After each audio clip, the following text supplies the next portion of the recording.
RCR, la red que comunica y une al Perú. Seguimos a través de RCR, Red de Comunicación Regional.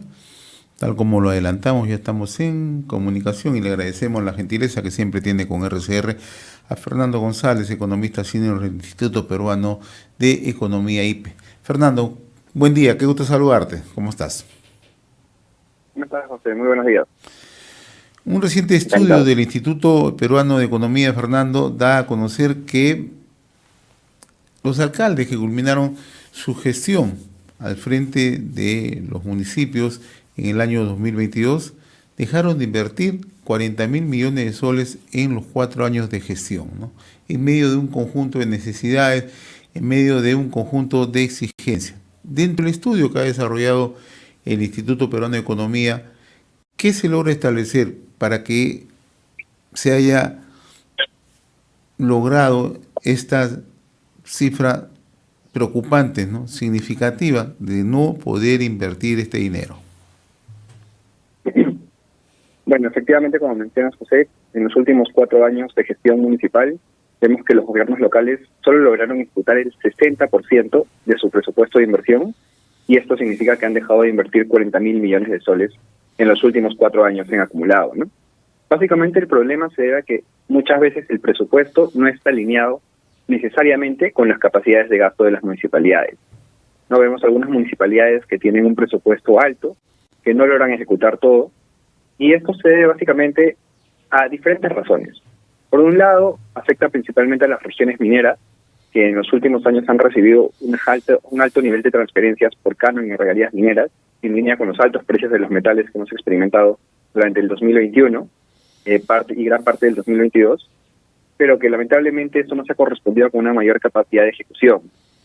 De hecho, en el informe resaltamos un claro ejemplo que es el distrito de Yarabamba, que es una de las 5 localidades del Perú que que cuenta con el mayor presupuesto y cuyos recursos se incrementaron en 126% entre el 2019 y 2022, es decir, más que se duplicaron. Pero su monto ejecutado solo se incrementó en 25%.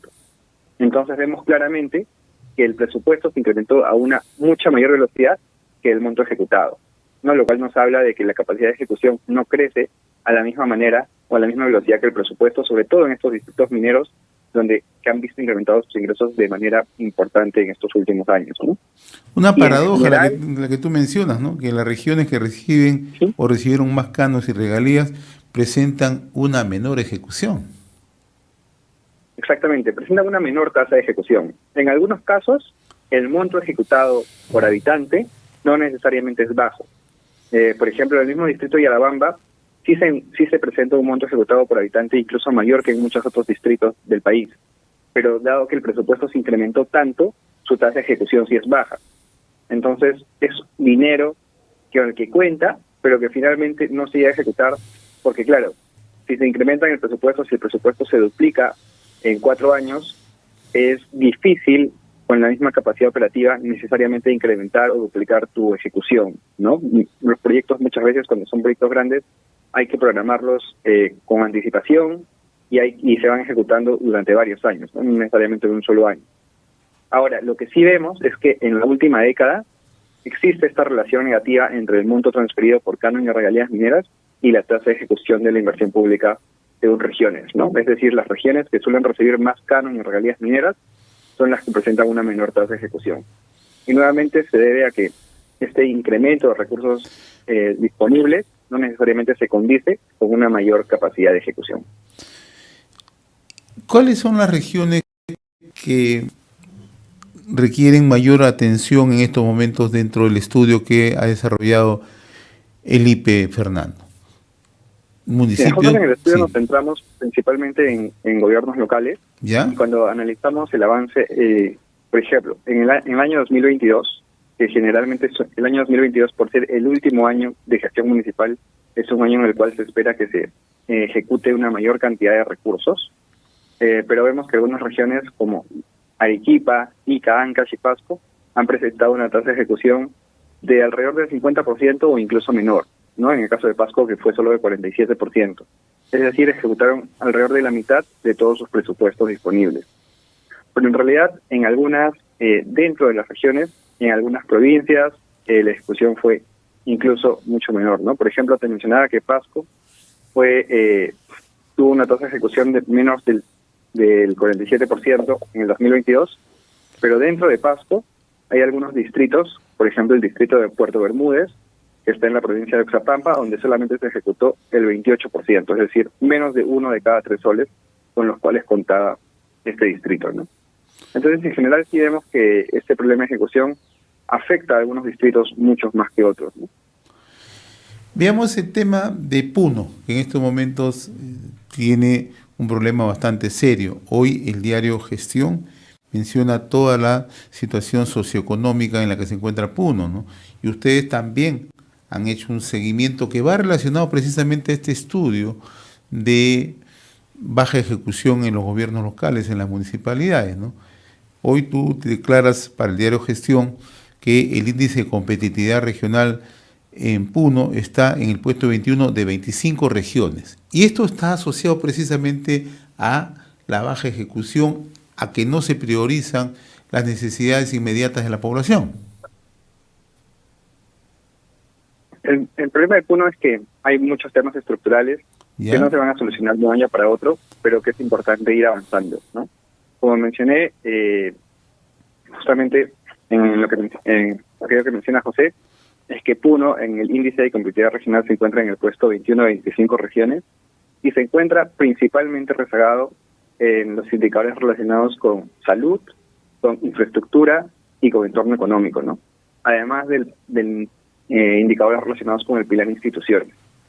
En salud vemos que la tasa de anemia en Puno es bastante alta. Estamos hablando de alrededor del 70% de los niños entre 6 y 35 meses de edad. Y esto finalmente tiene consecuencias no solamente en el corto plazo, sino que perjudica su desarrollo en el largo plazo, ¿no? Su desarrollo físico, su desarrollo cognitivo a lo largo de toda su vida, impactando sobre su calidad de vida, sobre la productividad, ¿no? Pero en el tema de infraestructura, donde Puno también se encuentra en los últimos lugares, vemos que hay una falta de acceso a electricidad, agua y saneamiento, ¿no? Sobre todo, aquí importa también bastante que la alta proporción de población rural que tiene esta región y donde muchas veces es difícil también llegar con un servicio de saneamiento interconectado, ¿no? Debido a la alta dispersión de las viviendas, de la población. Pero hay otras opciones que también se pueden utilizar y que también son aprobadas y recomendadas incluso por organismos internacionales, como también en algunos casos es el uso de baños sépticos o algún otro medio sanitario para la disposición discreta, ¿no? Ahora, sobre la ejecución de la inversión pública, las municipalidades de Puno ejecutaron el 79% el año pasado, pero en general nuevamente se observa una alta dispersión, ¿no? Hay algunas municipalidades que lograron ejecutar bastante, o digamos un monto por encima o cercano ya al 90%. Incluso el mismo distrito de Juliaca se ejecutó alrededor del 85% entre el 2019 y 2022, pero hay otros distritos, por ejemplo, dentro de la provincia de Mojo, donde la ejecución fue sumamente baja, ¿no? En general, el distrito de Huayrapata, donde la ejecución fue solamente de 40%, ¿no? Y ahora es interesante notar que en estos distritos donde la ejecución fue menor, también dieron un mayor incremento de su presupuesto inicial o presupuesto de apertura frente a su presupuesto modificado. ¿Qué significa esto? Que al inicio del año empezaron con un monto X, por ejemplo un monto de 100 soles, y cuando acabó el año no tenían un monto de 100, sino tenían un monto de 900. Se incrementó por 9 veces el presupuesto al final del año. Entonces, este incremento que se da durante el año muchas veces responde a transferencias por canon y regalías mineras o transferencias que vienen desde el gobierno nacional. También pueden dificultar la predictibilidad para poder planificar inversiones por parte de estos distritos, ¿no? Entonces sí es importante que se asigne desde el inicio del año, se trata de asignar todo el presupuesto desde el inicio del año y no generar estos cambios a lo largo del año. Interesante lo que mencionas, ¿no? Aquellas localidades que reciben más canos y regalías, ¿no? Donde el presupuesto aumenta en el año. En Cajamarca, ¿qué ocurre? También es un departamento, que recibe las localidades bastante canon, bastante regalías, las localidades, los gobiernos locales, sean provinciales o distritales. ¿Cómo están en el marco de ejecución ellos? Bueno, nuevamente existe una varianza importante según las provincias. Entre las provincias que más ejecutan se encuentra la provincia de San Marcos con un 73%. Estoy hablando del periodo municipal entre el 2019 y 2022 a nivel de municipalidades, ¿Ya? ¿no? Pero también hay otras provincias como por ejemplo en San Pablo, en Santa Cruz, incluso en la misma provincia de Cajamarca, donde la ejecución solo fue de 60% o menos, ¿no? Y ahora, dentro de la provincia de Cajamarca existen algunos distritos, por ejemplo el distrito de Yacanora, donde la ejecución en realidad ascendió a alrededor del 50%, y y el distrito más grande, que es el distrito de Cajamarca, dentro de la provincia de Cajamarca, que solo tuvo una ejecución de 51%. Es decir, el distrito más grande y con mayor población de la región Cajamarca solamente presentó una ejecución de la mitad de su presupuesto. ¿Y a qué obedece? A los mismos factores que mencionaba hace unos instantes, a la falta de Está bastante, capacidades. está bastante relacionado con el incremento del presupuesto durante el año y con el incremento del presupuesto de un año hacia otro. Y ahora, esto de aquí se relaciona y vemos, por ejemplo, en los datos que ahora para este año 2023, el presupuesto de apertura de los gobiernos locales se ha incrementado en 65% en términos reales, es decir, tomando en cuenta el efecto de la inflación, frente al promedio de lo que suelen ejecutar los gobiernos locales o lo que han solido ejecutar entre el 2019 y 2022. Entonces, es poco probable que las nuevas autoridades estén en la capacidad de utilizar eficientemente todos estos recursos, considerando la ejecución histórica que han tenido, y además considerando de que este presupuesto se va a incrementar durante el año, como ha venido sucediendo en los últimos años, ¿no? De hecho, el año pasado, el presupuesto, entre el presupuesto de apertura y presupuesto modificado, se incrementó en 4 veces.